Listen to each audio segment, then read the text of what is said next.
দর্শক স্বাগত জানাচ্ছি। স্বৈরাচার সরকারের পতনের পর সবথেকে বেশি যে বিষয়টি নিয়ে আলোচনা হয়েছে সেটি হচ্ছে আগামীর বাংলাদেশের নেতৃত্ব কে দিবে। যদিও এই মুহূর্তে একটি অন্তর্বর্তীকালীন সরকার গঠিত হয়েছে, তবে এই অন্তর্বর্তীকালীন সরকার কিন্তু সাময়িক সময়ের জন্য গঠন করা হয়েছে।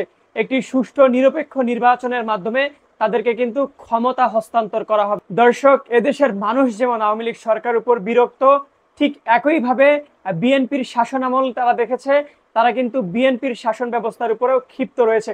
আমরা যেমনটি দেখেছি গত কয়েকদিন ধরে সরকার পতনের পর থেকে আওয়ামী লীগ পন্থী নেতাকর্মীদের উপর বিএনপির নেতাকর্মীরা যে অন্যায় অত্যাচার চালিয়েছেন, তাদের জমি জায়গা বাড়িঘর ব্যবসায় প্রতিষ্ঠান দখল করেছেন, এবং এরপর থেকে সামাজিক যোগাযোগ মাধ্যমগুলোতে কিন্তু বিএনপির ব্যাপক সমালোচনা করে।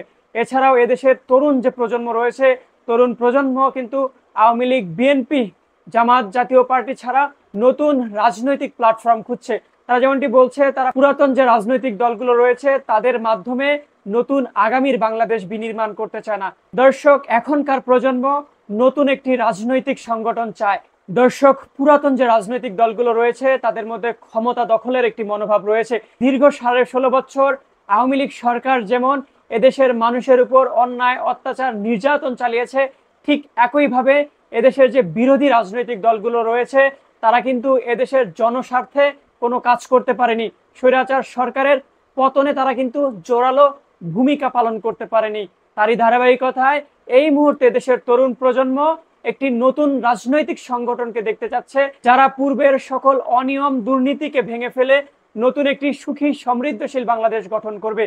দর্শক, বৈষম্য বিরোধী ছাত্র আন্দোলনের ব্যানারে একটি গণ অভ্যুত্থান হয়েছে, এবং সেই গণ অভ্যুত্থানের পর থেকে বৈষম্য বিরোধী ছাত্র আন্দোলনের নেতৃবৃন্দের মাধ্যমে একটি নতুন রাজনৈতিক দল আসবে, এমনটি কিন্তু এদেশের সাধারণ জনগণ প্রত্যাশা করছিল।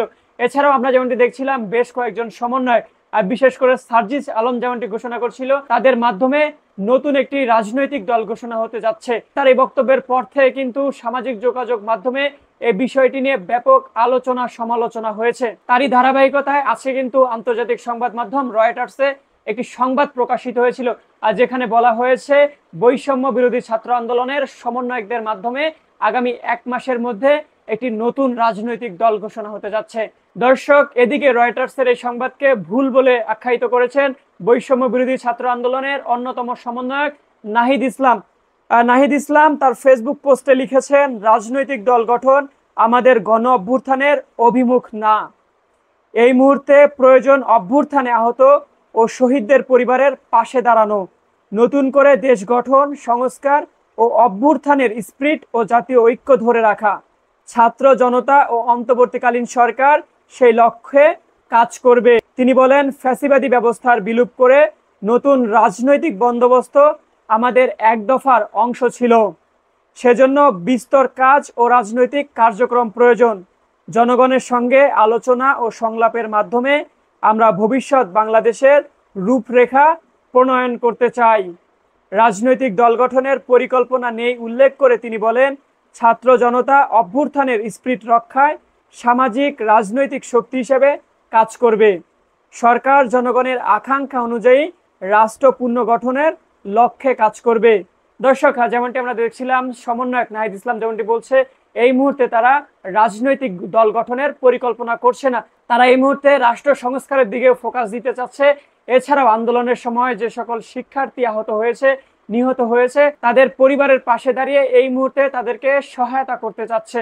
এছাড়াও দর্শক, অন্তর্বর্তীকালীন সরকারের সহায়তা করতে গঠিত লিয়াজু কমিটির সমন্বয়ক মাহফুজ আব্দুল্লাহ বলেছেন, রয়টার্সে দেওয়া তার বক্তব্য ভুলভাবে এসেছে। রাজনৈতিক দল খোলার কথা বলা হয়নি। শুক্রবার আন্তর্জাতিক গণমাধ্যম রয়টার্সের নতুন রাজনৈতিক দল খোলার খবর প্রকাশ হওয়ার পর তিনি সামাজিক যোগাযোগ মাধ্যম ফেসবুকে নিজস্ব প্রোফাইলে এক পোস্টে এসব কথা বলেন। তবে দর্শক, আমরা যেমনটি দেখছি রয়টার্সের এই সংবাদ প্রকাশের পর থেকে সামাজিক যোগাযোগ মাধ্যমে এই বিষয়টি নিয়ে ব্যাপক আলোচনা সমালোচনা হয়েছে। দর্শক, একটি পক্ষ যেমন ছাত্রদের নতুন দল ঘোষণার বিষয়ে খুব উৎফুল্ল হয়েছে, খুশি হয়েছে। তারা চাচ্ছে ছাত্র সমাজের মাধ্যমে যদি একটি রাজনৈতিক দল আসে তাহলে তারা সুন্দরভাবে একটি সুখী সমৃদ্ধিশীল বাংলাদেশ প্রতিষ্ঠা করতে পারবে।